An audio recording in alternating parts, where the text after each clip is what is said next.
I'm Hamish. I'm playing Eoric Bernison and the Master of Jordan College. I'm Ollie. I play various roles, Lee Scoresby and a secret top-hatted man. I'm Maddie, I'm director. I'm Chris. I play Frau Pavel, amongst other roles.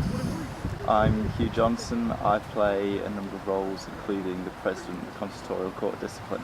Well, I always loved the books when I was younger, and I didn't actually know it was a play until a couple of years ago when I found it in the Bodleian and thought, may as well give this a read. And I thought, if I was ever going to do it, this is the best place to do it, because so many people here love the books. We know that Exeter is actually Jordan College under a different name, and I thought this is the best time to get people who are really enthusiastic, because it's going to be so difficult and so immense. I loved the books as a kid, and when the audition thing came up, it seemed like I had no idea there was a play of it, and it seemed like a perfect opportunity. Just threw yourself into it.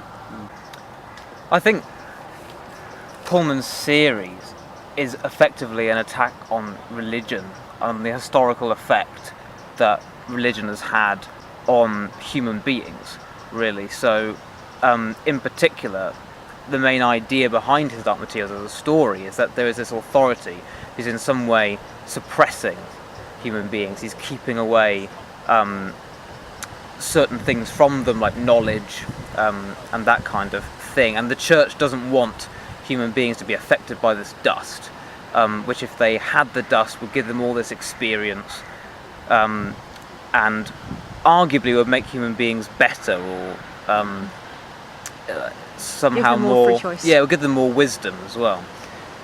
So the idea is that the church is somehow stopping humans from fulfilling their potential, and it's that kind of that science-religion debate that has been had over the centuries between the church and scientists in terms of like what role Earth plays in the solar system and all those kind of questions, where the church has at least supposedly been suppressing the correct answers. It's one of those things where I think Pullman talks a lot about in his essays and talks about the book, that through a children's story you can discuss really intense things that you can't get to so easily if you're just writing about a philosophical idea. The fact there is a story and you're following this 12-year-old girl all the way through, and you see how all these ideas about suppressing people affect her, and it becomes much more interesting because it's that way. I think of all the plays with interior monologues and things together on stage, this is the best one because almost everyone in the play is a demon. The external embodiment of their soul. So Ollie has a hair on his shoulder for half the play. And so the bits where a character on stage might be having a monologue of, I want to do this thing, but I'm not sure if I can. They now have a little animal puppet. They talk to say, should I do this thing? And the puppet says, well, I think you could probably have a go at it. So that helps. Also the fact that National did this production and they spent 2 years working out how to get all 6 books down to 2 sections, because we're only doing part 1. We've got Northern Lights and Southern Life in ours. Does really help, because they've already done the hard stuff for us. I guess there are a couple of scenes where it is about explaining, and it's all the stuff that would be written maybe not in dialogue, and from the actor's perspective sometimes we kind of go, yeah, the audience needs to get filled in when transported to this other world where you've got, they don't necessarily know what demons are, what dust is, like the structure of Oxford, anything like that. Every now and again you just have to accept that what I'm doing now is really just kind of story progression before you can get on to the big scenes that are more about, kind of the characters and emotions and anything like that. But it comes across seamlessly. I Yeah, think, no, it does. You have things like various different scholars, some of whom are more ignorant than others, some of whom are a lot older than others. Yes. What's the Aurora Borealis sort of thing? And well, I can explain that to you now in the way that you could explain it in a paragraph in the book. But it is quite nice that you then create these other characters that can have things explained to them.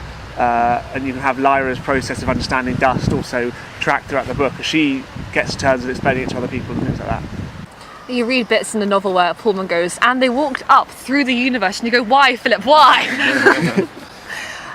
So you have to think a bit more creatively about how to do stuff that he writes very straightforwardly. But it's nice, you can get to visualise things that you sometimes wouldn't have other visualised. And I think one of the first directions Maddie gave us before we'd even started rehearsing was, okay, there is a film called The Golden Compass out there. You are not to watch said film. You will go to the books, and then you will make up your own film on stage. And in some ways, it's nice because you get to see what you would do with the characters and how your character would walk and things. And for example, Lee's quite a sort of gunslinging Texan, and it's fun to see how he would walk and how he interacts with other people, and bringing that to life.